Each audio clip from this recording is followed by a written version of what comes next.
믿습니다. 나는 영생을 믿습니다. 아멘. 자, 우리 사도신경 이제 마지막 부분입니다. 사도신경에 한번 넘겨 보시면 영생은 곧 유일하신 참 하나님과 그가 보내신 자 예수 그리스도를 아는 것이다. 이 영생에 대해서 NIV 영어 성경은 Eternal Life다. 그렇게 번역하고 있습니다. 그리고 우리 사도신경에 보면 영원히 사는 것을 믿습니다라고 되어 있는데 이 세 번역 사도신경에는 영원히 사는 것, 곧 영생을 믿습니다. 이렇게 번역하고 있습니다. 우리 그리스 로마 신화 학생 시절에 좀 읽어보신 분도 있는데요. 그리스 로마 신화에 나오는 시시포스 이야기라고 있습니다. 시시포스 이야기. 예, 이 시시포스는 이건 신화입니다. 신화. 그리스 로마 신화에 나온 얘기죠. 이 신들을 기만하고 죽음을 피해 가지고 영원히 죽지 않으려고 했던 그 죄로 인해서 형벌을 받습니다. 그 형벌이 무엇이었는가? 지옥에서 거대한 바위를 산 꼭대기까지 지고 끊임없이 올라가야 되는 형벌이죠. 근데 산 꼭대기까지 이 무거운 돌을 바위를 들고 산 꼭대기까지 저렇게 힘겹게 올라가야 되는데 정상에 딱 도달하면 그것으로 끝나는 것이 아니라 어떻게 됩니까? 다시 저 바위가 굴러 떨어지는 거죠. 저 산 아래로 굴러 떨어집니다. 그러면 다시 가서 저 바위를 짊어지고 또 산 꼭대기에 올라가야 되고 언제까지요? 영원히. 저것이 이제 형벌입니다. 형벌. 그래서 계속 반복되는 거죠. 이게 이제 저 시시포스 신화에 나오는 이야기인데요. 우리가 때로는 어떤 일의 반복, 특히 무의미하게 느껴지는 노동의 반복은 마치 이 시시포스의 형벌처럼 느껴질 때가 있겠죠. 때로는 우리 인생의 일상의 반복이 형벌처럼 그렇게 느껴질 때가 있을 수 있습니다. 하다못해 우리는 계속 반복되는 것, 그게 너무나 지루하고 힘든 일일 수 있죠. 여러분은 뭐가 힘드십니까? 반복되는 일상 가운데 뭐가 힘들게 느껴지시고 지루하게 느껴지십니까? 하다못해 남자들은요, 늘 똑같은 반찬이 힘들어요. 제가 뭐 대놓고 얘기하는 거 아닙니다. 그냥 얘기하는 겁니다. 늘 반복되는 것, 우리의 일상, 이게 내 인생의 형벌이 아닌가 그렇게 생각될 때도 있죠. 많은 사람들이 이런 생각을 합니다. 아니, 기독교에서 영원히 산다고? 영원히 내 일상이 반복된다고?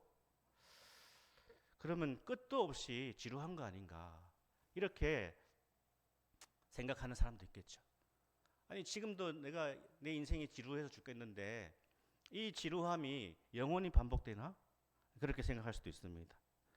끝나지 않는 예배, 천국 가서 계속 예배를 드려야 되나? 끝나지 않는 찬송, 찬송은 왜 이렇게 긴가? 찬송가는 왜 5절, 6절까지 있지?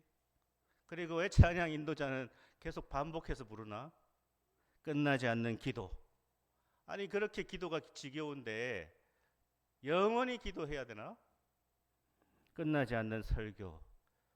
내가 이 땅에 살 때도 설교 때문에 그렇게 지루했는데 천국에서도 계속 설교가 이어지는 건 아닌가? 너무나 끔찍하다. 뭐 이런 생각도 할 수 있겠죠. 영생에 대해서 우리가 이제 사도신경에서 보고 성경에서 영생에 대해서 말하고 있는데 이 영생을 단지 시간 개념으로 생각하면 영생이 좀 힘들어질 수 있습니다.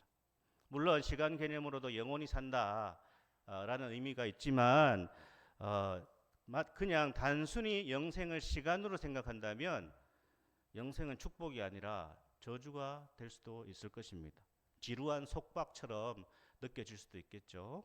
하지만 성경과 사도신경에서 가르치는 영생은 그런 단순한 개념이 아니라는 거예요. 단지 시간의 연장이 영생이 아니라 그것보다 더 풍성한 의미를 가진 것이 뭐라고요? 영생이다. 영생이다. 그래서 영원히 사는 것을 믿습니다. 이 고백의 의미를 우리가 좀 더 성경적으로 살펴볼 필요가 있다라는 것입니다. 영생은 따라할까요? 존재의 변화입니다. 영생은 존재의 변화입니다. 뭐의 변화일 거고요? 존재가 변화되는 것이 영생이다. 그러니까 영생은 단지 시간의 연장이 아니라는 거예요. 천국에서 영원히 사는 것이 단지 의미 없는 일의 반복이 아니다. 그런 뜻입니다. 의미 없는 일이 계속 반복된다면 천국이 사모되지 않아요. 영생이 사모되지 않는단 말입니다. 그러나 그런 것이 아닙니다. 더군다나 천국에서는요, 차별과 계급이 없습니다. 만약에 천국에 갔는데도 계급이 있다. 누구는 가난하게 계속 영원히 살고 누구는 부자로 영원히 산다. 그러면 그 천국이 천국 같지 않을 것입니다. 천국에서 누구는 여전히 권세를 누리고 누구는 종으로 살아야 된다. 그러면 그 영광스러운 나라, 영원한 나라, 그 나라가 하나도 사모되지 않을 것입니다. 영생은요, 시간적으로 계속된다. 그런 단순한 개념이 아니라는 것이죠. 영생은 질적으로 새로워진다. 라는 뜻이에요. 뭐라고요? 질적으로 새로워지는 것이다. 우리가 요한계시록을 공부하고 있지만 요한계시록을 보면 사실 어떻게 되죠? 마지막 때에 그리스도인과 비그리스도인이 다 영원히 존재합니다. 그게 요한계시록에서 보는 거죠. 영원히 삽니다. 그런데 그리스도인과 비그리스도인이 전혀 다른 삶을 살게 되는 것이 천국이고 하나님 나라다라는 것을 우리가 요한계시록에서 배웠습니다. 그러니까 이 영생이 무엇인지를 우리가 바르게 알아야 된다는 것이죠. 성경은 이 영생을 단지 시간의 개념을 넘어서서 예수 그리스도 안에서 누리는 아주 특별한 것이 바로 영생이다라는 거예요. 이 특별함은 누가 누릴 수 있는가? 이 특별함은 예수 그리스도를 믿어서 거듭난 사람만이 이 특별함을 누릴 수 있다라는 것입니다. 자, 그래서 요한복음 5장 24절을 우리가 같이 한번 읽어보겠습니다. 내가 진실로 진실로 너희에게 이르노니 내 말을 듣고 또 나 보내신 이를 믿는 자는 영생을 얻었고 심판에 이르지 아니하나니 사망에서 생명으로 옮겼느니라. 아멘. 영생은 언제부터 시작되는 거예요? 언제부터? 영생은 언제부터 시작됩니까? 죽어서 시작됩니까? 예수 믿는 즉시 시작됩니까? 예수 믿는 즉시 시작된다는 거예요. 내가 진실로 진실로 누굽니까? 내가가 예수님이 말씀하시는 거예요. 내가 진짜 말한다. 너희에게 말한다. 내 말을 듣고 예수님의 말씀을 듣고 나 보내신 이가 누구예요? 하나님, 성부 하나님을 믿는 자는 그 순간 영생을 얻었고 이렇게 말씀하고 있는 거예요. 그러니까 예수 믿는 즉시 새로운 존재가 되었다라는 거예요. 영생이 시작되었다라는 거예요. 이걸 우리가 잘 알고 있어야 됩니다.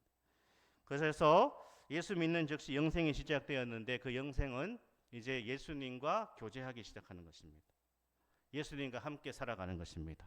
예수님의 말씀에 귀를 기울이기 시작하는 것입니다. 영생이 시작된 것입니다. 사랑하는 성도 여러분, 영생이 시작되었습니까? 여러분에게 영생이 시작되었습니까? 아멘. 영생이 시작되어야 돼요. 예수 그리스도를 내가 영접하고 믿는 순간 나는 질적으로 완전히 새로운 인생의 영생에 들어가기 시작한 것입니다. 사람들은요, 일반적으로 큰 어떤 충격적인 일을 겪으면 변하죠.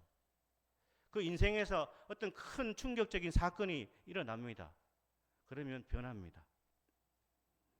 그 일은 인생의 방향을 바꿔놔요. 큰 충격적인 사건이요. 그래서 인생의 변곡점이 되는 거죠. 그 사건이. 이 사건은요, 두 가지 현상으로 나타나죠. 외상 후 스트레스 장애, 부정적인 결과죠. 어떤 큰 충격적인 사건을 통하여서 외상 후 스트레스 장애라고 하는 이러한 부정적인 결과가 나타나기도 하고 또는 큰 충격적인 사건을 통해서 반대로 성장하기도 합니다. 외상 후 성장이라고 하죠. 예, 아론 렐스톤이라고 하는 사람이 있어요. 이 사람은 이제 전문 산악인이었습니다. 저 사람이 이제 아론 렐스톤이라고 하는 사람인데 2003년에 혼자 이제 암벽을 타다가 미국에 그 산악지대 있잖아요. 암벽을 타다가 떨어집니다. 그래서 바위에 팔이 이렇게 끼는 사고를 당합니다. 무려 127시간 동안 혼자 팔이 바위에 끼어서 고립된 상태로 그렇게 버티다가 어떻게 하는가? 저 사람이 자신의 그 배낭에 있었던 가방에 칼을 꺼내가지고 스스로 팔을 절단합니다. 왜? 살아나기 위해서. 살아남기 위해서. 이 사건을 127시간이라고 하는 영화로 제작되었어요. 저도 저 영화를 봤는데 이 사람은 이렇게 엄청난 충격적인 사건을 인생에서 겪습니다. 그리고 나서 이 사람이 인생을 보는 눈이 달라지기 시작하는 거예요. 그리고 이 사람은 그 이후부터 저렇게 이제 팔이 하나 이제 절단된 거죠. 많은 사람들에게 삶의 의미를 부여하는 그런 연설가로 살아가게 된다. 이게 실화입니다, 실화. 혹시 기회가 되시면 저 영화를 한번 보셔도 좋을 것 같아요. 예수님을 믿는 것은 뭔가 인생의 큰 변곡점, 그게 예수 믿는 거라는 거예요. 이제까지 살아온 삶의 가치관과 인생관 전체가 바뀌기 시작하는 거라는 거예요. 그게 예수 믿는 것이다 라는 거예요. 이게 바로 영생의 시작이다 라는 거예요. 그런데 이것은 언제? 예수 믿는 그 시간, 우리의 인생의 변곡점이라는 거죠.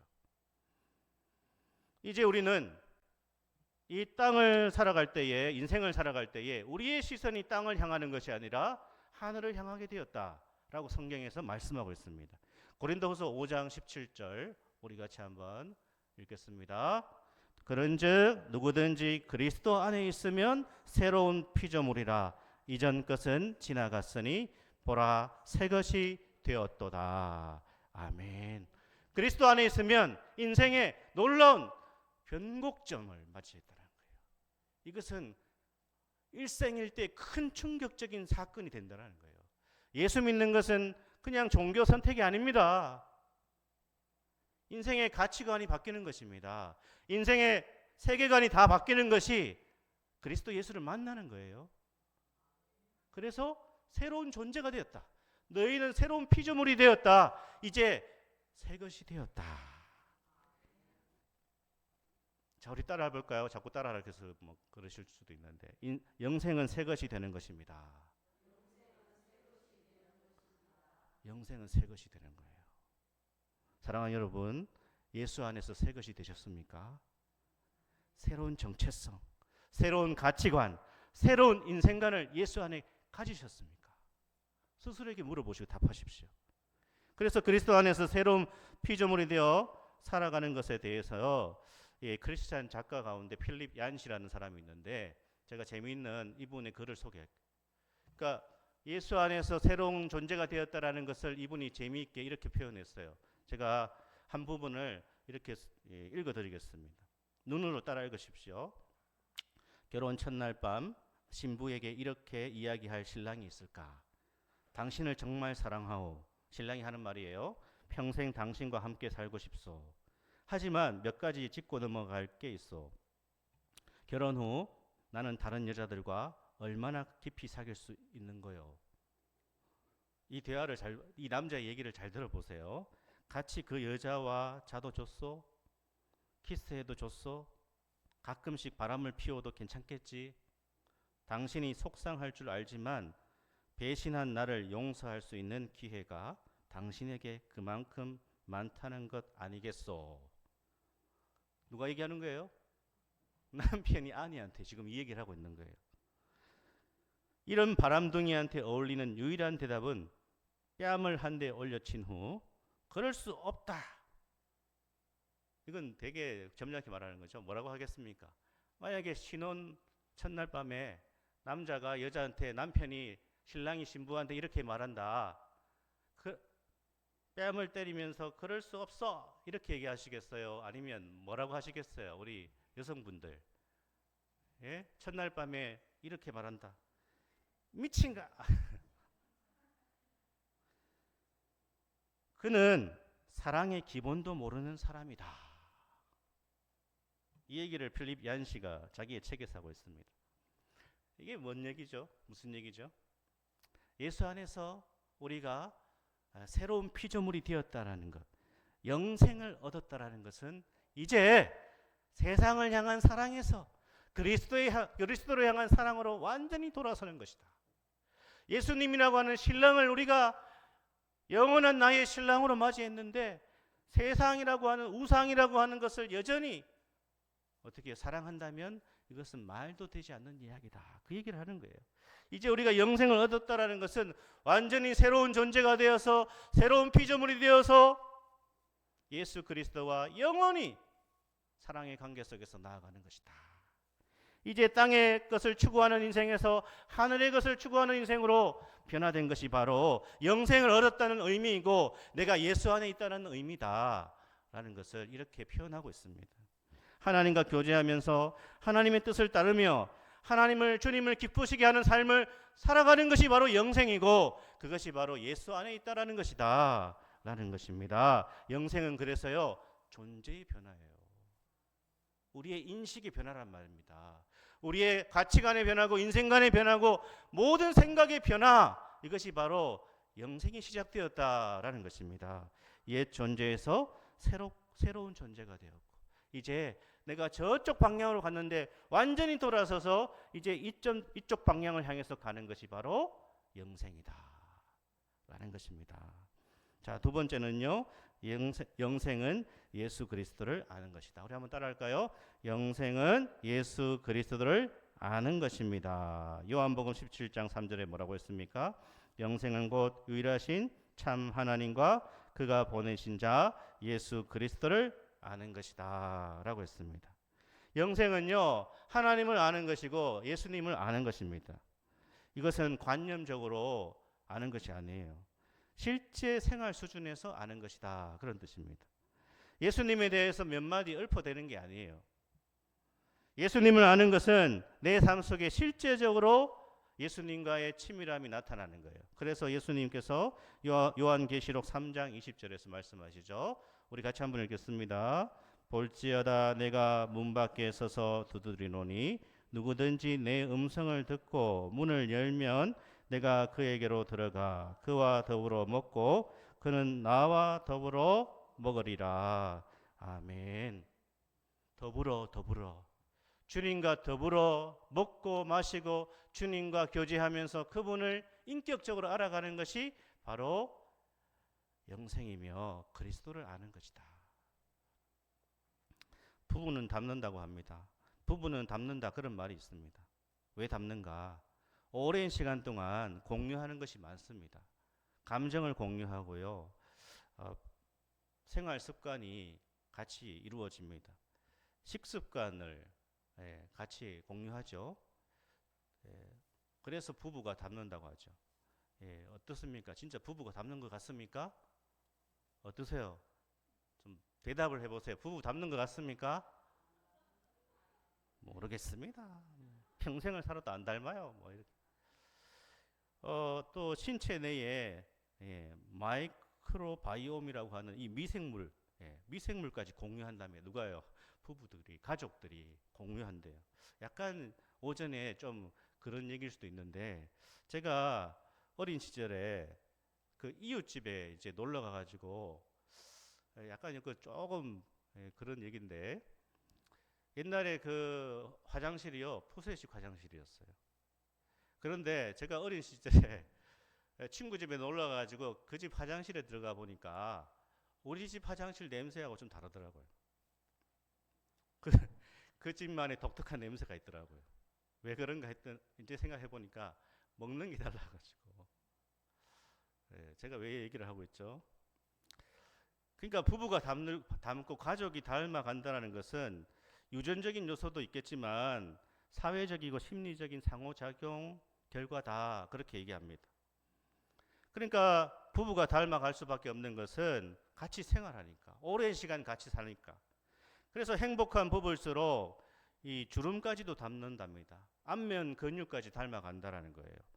비슷해지는 거예요. 서로의 감정을 공유하고 심리적인 안정감 속에서 살아가는 그 부부가요, 오랜 시간 같이 하면 외모와 생체 리듬까지 닮아간다, 그런 연구 결과가 있다라는 거예요. 예수를 아는 것이 영생이라고 합니다. 예수님을 아는 것은요, 지식적으로 그냥 좀 아는 게 아니라 주님과 오랜 시간 친밀한 교제를 누리면서 주님과 하나가 되어 간다는 뜻이에요. 그래서 사도 바울은요, 내가 그리스도 안에 있고 그리스도가 내 안에 계신다. 그것이 아는 겁니다. 그것이 예수님을 아는 것이고 그것이 바로 영생이다 라고 말씀하고 있습니다. 그러니까 예수 그리스도를 아는 자는 시간이 흐르면서 그에게서 뭐가 나오죠? 그에게서 점점 예수님이 나오기 시작하는 거예요. 시간이 오래 지나면서 아니 저 아내에게서 남편의 모습이 나오고 남편에게서 아내의 모습이 나오고 가족에서 가족 구성원들의 모습이 나오는 것처럼 예수님과 오랜 시간 교제하면요, 그 안에서 그 자신이 나오는 것이 아니라 점점 예수님이 나오기 시작한다라는 거예요. 왜냐하면 주님을 알기 때문에, 주님을 인격적으로 알아간 결과입니다. 그래서 누가 영생을 소유했는가, 누가 영생을 누리고 있는가, 자연스럽게 예수가 나오는 사람, 바로 영생을 누리고 있다는 것입니다. 예수라고 하는 이 향기가 뿜어져 나온 사람이 되는 것입니다. 꽃밭에 오래 앉아 있으면 꽃향기가 배어져 나옵니다. 화장실에 오래 앉아 있으면 화장실에 냄새가 납니다.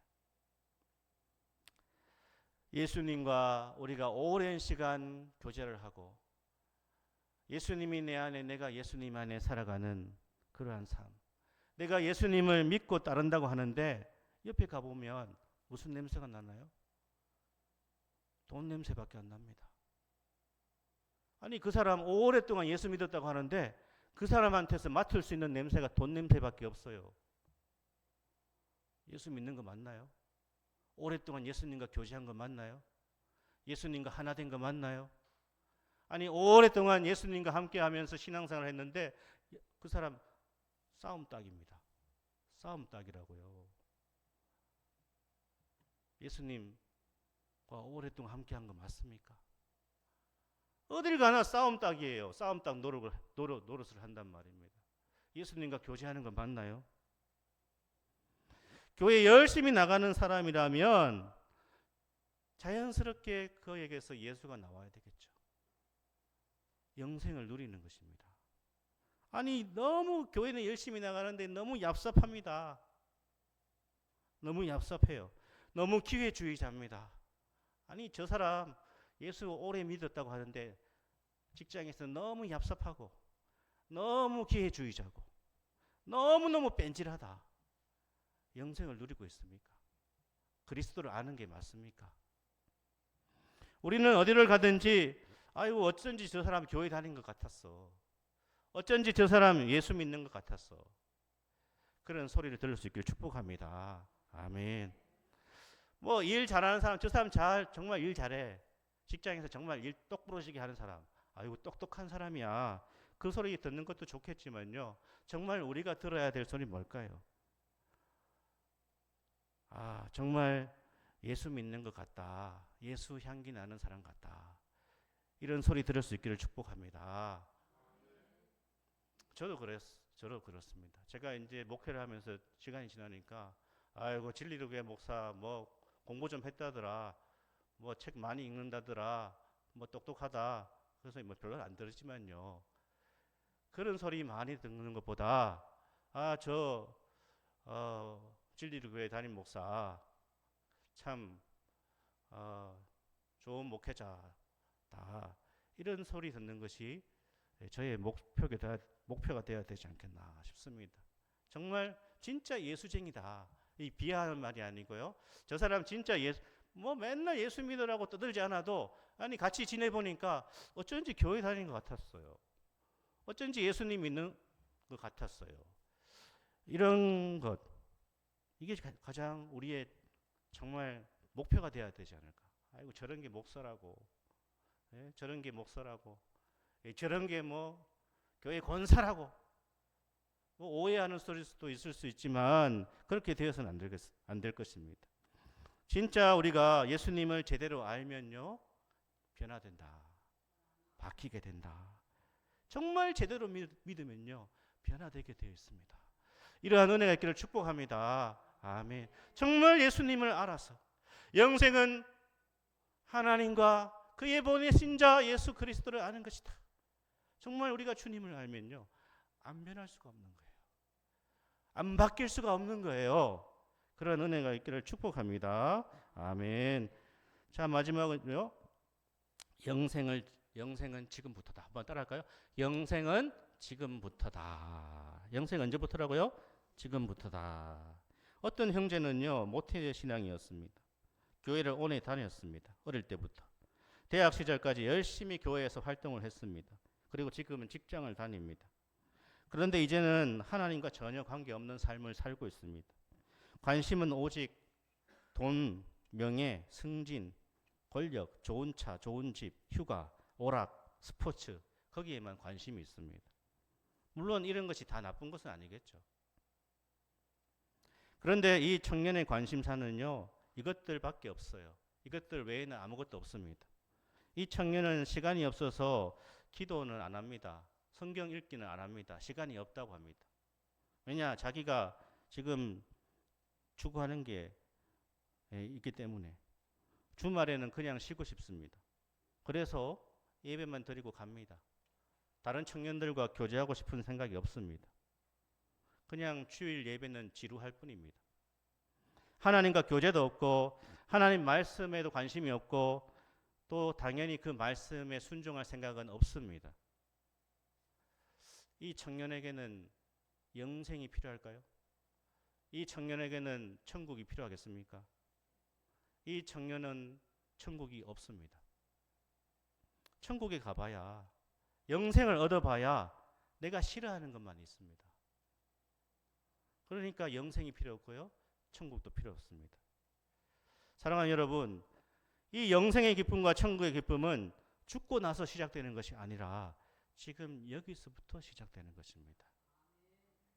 이 세상을 향한 사랑보다 하나님을 향한 사랑, 하나님을 더욱 사랑하는 사람에게 적합한 것이 바로 영생이고 천국이다라는 거예요. 그래서 예수님께서 누가복음에서 말씀하십니다. 우리 누가복음 한번 볼까요? 18장 29절에서 30절입니다. 시작. 이러시되 내가 진실로 너희에게 이르노니 하나님의 나라를 위하여 집이나 아내나 형제나 부모나 자녀를 버린 자는 현세에 여러 배를 받고 내세에 영생을 받지 못할 자가 없느니라 하시니라. 아멘. 영생을 누리려면, 하나님 나라를 소유하려면 어떻게 되는가? 오늘 이 말씀에 의하면 뭐가 있어야 되는 거예요? 영생을 지금 누리려면, 하나님 나라를 지금 누리려면 예수님이 뭐라고 하시는 거예요? 지금 버리는 것이 있어야 된다. 예수님 말씀이에요. 이 말씀은 굉장히 과격하죠? 하나님 나라를 위하여 집이나 아내나 형제나 부모나 자녀를 버린 자는, 그러니까 이 땅에서 영생을 누리려면 지금 내가 버리는 것이 있어야 된다. 부모 자식 다 처자식 버리라? 그렇게 적용하면 안 되죠. 뭘 버려야 됩니까? 하나님보다 더 사랑하는 것을 버릴 수 있어야 된다. 예수님 말씀이에요. 하나님보다 재물을 더 사랑하고 계십니까? 돈을 더 사랑하고 계십니까? 재물을 조금씩 버려가야 됩니다. 재물을 내려놓을 수 있어. 돈에 대한 집착을 내려놓아야 됩니다. 그래야 지금 영생을 누릴 수 있습니다. 이 세상 쾌락을 조금씩 내려놓으셔야 돼요. 버리는 것이 있어야 된단 말입니다. 술을 너무 좋아하십니까? 뭐 그런 분은 없겠지만 술을 내가 너무 좋아한다. 그럼 술을 조금씩 끊어가야 되겠죠. 버려야 되겠죠. 자존심이 목숨보다 나는 중요하다. 자존심을 내려놓지 못하고 버리지 못하면 여기에서 영생을 누릴 수 없습니다. 자존심 버리는 훈련을 계속 이 땅에서 하셔야 하나님의 나라가 지금 나에게 임하는 것입니다. 난 죽어도 자존심은 못 버려. 영생을 못 누려요. 하나님 나라가 나에게 임하지 않는다고요. 그래서 버려가는 자만이 현세에서 이 풍성한 은혜를 누릴 것이다. 아멘. 미움이 가득하십니까? 계속 내 안에 미움이 가득합니까? 그 미움을 버리셔야 돼요. 그 미움을 내가 버리지 못하면 하나님 나라가 없어요. 그 대상이 누구든지 간에 오늘 참 이 말씀을 통하여서 하나님, 제가 하나님 나라의 기쁨과 이 영생을 지금 누리기를 원하는데 제 마음에 미움이 가득합니다. 미움을 버리게 해주십시오. 그 사람에 대한 미움을 내려놓게 해주십시오. 미움을 버릴 수 있기를 축복합니다. 아멘. 미움을 버리셔야 돼요. 죄를 버려야 됩니다. 습관적인 죄, 반복적인 죄, 숨은 죄를 버려야 지금 영생을 누릴 수 있습니다. 염려를 내려놓으셔야 돼요. 염려에 사로잡힐 때가 많습니다. 그러나 오늘 이 말씀을 통하여서 염려와 근심을 다 버려버리시고 하나님 앞에 내려놓으실 때에 하나님의 나라가 다시 우리 가운데 회복될 줄 믿습니다. 아멘. 내려놓으세요. 염려를 내려놓으세요. 염려를 하나님께 맡기시고 다 하나님께 맡기시고 하나님이 주시는 영생이 제 안에 다시 시작되게 해 주십시오. 아멘. 대신에 버리는 것이 있으면 붙잡아야 되는 것이 있습니다. 바로 우리는 하나님의 말씀을 붙잡아야 될 줄 믿습니다. 아멘. 성경을 붙들으셔야 돼요. 그 속에서 하나님을 만나셔야 되는 거예요. 그러면 성경 속에서 우리가 기쁨을 누리게 되는 것입니다. 무엇보다도 하나님의 말씀을 듣고 말씀을 좀 실천해 가셔야 됩니다. 하나라도 작은 것이라도 실천할 때에 영생의 기쁨을 누릴 수 있어요. 아멘. 실천이 없고요, 순종이 없으면 기쁨이 없습니다. 기쁨이 뭔지 몰라요. 하나님의 말씀에 순종을 안 해보면 못 누립니다. 그래서 작은 것이라도 실천을 하실 때에 기쁨을 경험하는 것입니다.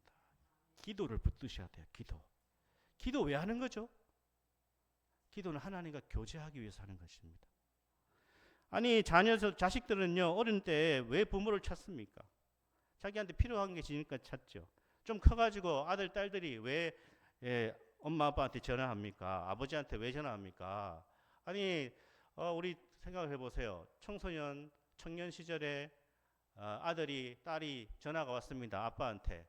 정말 오랜만에 연락이 왔습니다. 주로 왜 오죠? 예?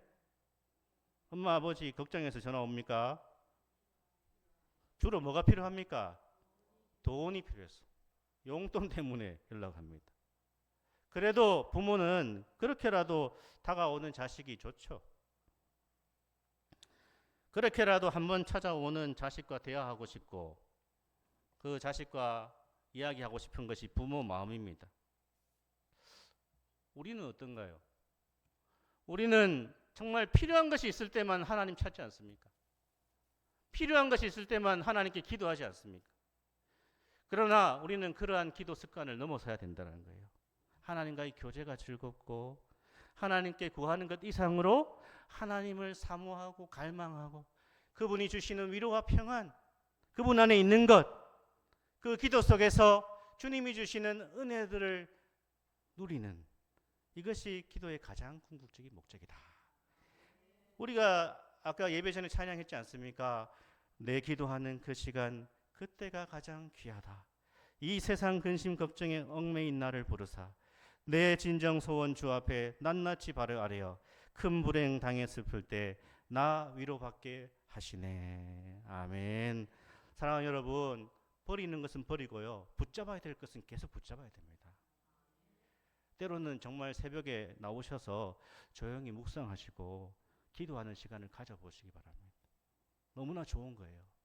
정말 복잡하고 근심이 많고 문제가 생기고 답답한 일이 생깁니다. 하지만 피곤하지만 그러나 새벽에 나와서 주님을 바라보면 주님의 위로가 임하는 거예요. 주님께 맡길 수가 있는 거예요. 아, 주님이 다스리시고 하나님께 내가 모든 것을 맡깁니다. 주님이 알아서 다 해결해 주실 줄 믿습니다. 이게 기도의 은혜예요. 하나님께서 나의 기도를 기다리고 계셨고 나와 교제하기를 기뻐하시는구나. 그걸 기도 속에서 발견한다고요. 그것이 어려우면 정말 저는 앞으로 해나가고 싶은데 이 개인 경건 시간, 큐티, 말씀 읽고 기도하고 주님 바라보고 이 시간을 확보해 나가야 된단 말이에요. 언제요? 죽고 나서 하는 게 아니라 지금 여기에서 우리가 해야 영생의 은혜와 영생의 기쁨과 영생의 능력을 누릴 줄 믿습니다. 아멘. 영생은 지루한 게 아닙니다. 영생은요, 존재의 변화입니다. 영생은 새 피조물이 되는 것이고 영생은 예수 그리스도를 깊이 아는 것이고 영생은 지금 누리는 것이다. 나는 영생을 믿습니다. 아멘. 이 은혜가 있기를 축복합니다. 아멘. 우리 일어나셔서